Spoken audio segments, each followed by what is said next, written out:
লোকসভা ভোটে ৩টি পুরসভায় পিছিয়ে রোষে বন্ধ উন্নয়নের কাজ। কোচবিহার, মাথাভাঙা, দিনহাটা এই ৩টি পুরসভায় পিছিয়ে গিয়েছে শাসক দল তৃণমূল কংগ্রেস, এগিয়েছে বিজেপি। আর তারপরে উত্তরবঙ্গ উন্নয়ন মন্ত্রী উদয়ন গুহ তিনি হুঁশিয়ারি দিয়ে বললেন যে শহরের মানুষ বেশি চালাক, তাদের একটা টাকাও নয়। মাথাভাঙা ১-এর জন্য ৪ কোটি, মাথাভাঙা ২-এর জন্য ১০ কোটি, ব্লকগুলোর জন্য টাকার ব্যবস্থা করে এসেছি, কিন্তু শহরের মানুষ বেশি চালাক। তাদেরকে ঠিক করতে হবে যে তারা উন্নয়ন চায় না ধর্ম। শহরের মানুষকে বুঝতে হবে যে কিছু পেতে গেলে কিছু দিতে হয়, হুঁশিয়ারি দিলেন উত্তরবঙ্গ উন্নয়ন মন্ত্রী।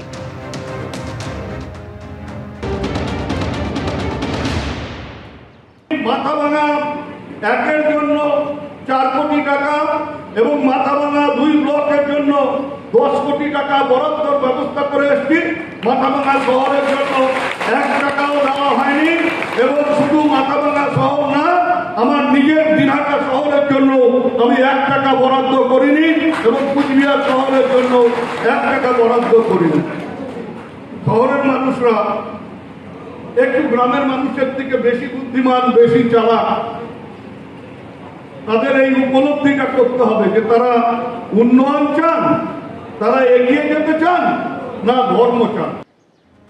সাংবাদিকদের মুখোমুখি হয়ে নিজের মন্তব্যে অনড় থাকলেন উত্তরবঙ্গ উন্নয়ন মন্ত্রী উদয়ন গুহ। তিনি বললেন যে গ্রামের মানুষ বেশি ভোট দিয়েছেন, তাই তারা আগে টাকা পাবে আর শহরের মানুষ পাবে পরে। শহরের মানুষের আগে উপলব্ধি হোক যে কিছু পেতে গেলে কিছু দিতে হয়।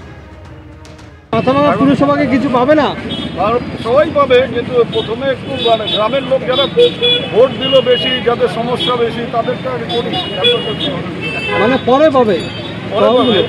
তাহলে উপলব্ধিটা আর একটু হোক যে কিছু পেতে গেলে কিছু দিতেও হয়।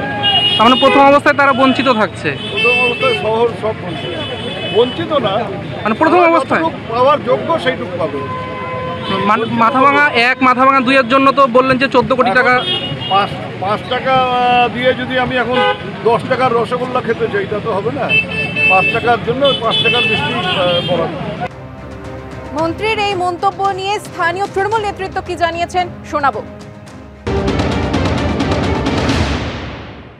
লোকসভা আমরা জিতলেও শহরে আমাদের প্রদীপের নিচে যে অন্ধকার, সেই অন্ধকারটাকে আরো আলো আনতে হবে।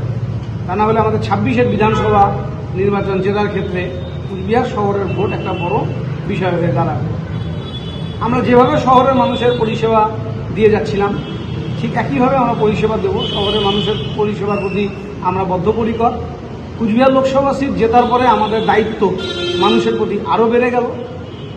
আমাদের কোনো আক্ষেপের কোনো জায়গা নেই, কোনো আমাদের অভিমান নেই যে আমরা এত কাজ করেও আমরা কেন ভোট পাইনি। এটাই তৃণমূলের কর্মসূচি। তৃণমূল সমাজকে এভাবেই দেখে। তৃণমূলের কাছে যে সোশ্যাল ওয়েলফেয়ার প্রজেক্টগুলো আছে, সেই প্রজেক্টের চালু করার অর্থ হচ্ছে একটাই, মানুষের সত্তাকে কিনে নেওয়া, মানুষের রাজনৈতিক বোধকে বাজেয়াপ্ত করা এবং মানুষকে কার্যত একটা পণ্য বানিয়ে নির্বাচনে তার ব্যবহার করা।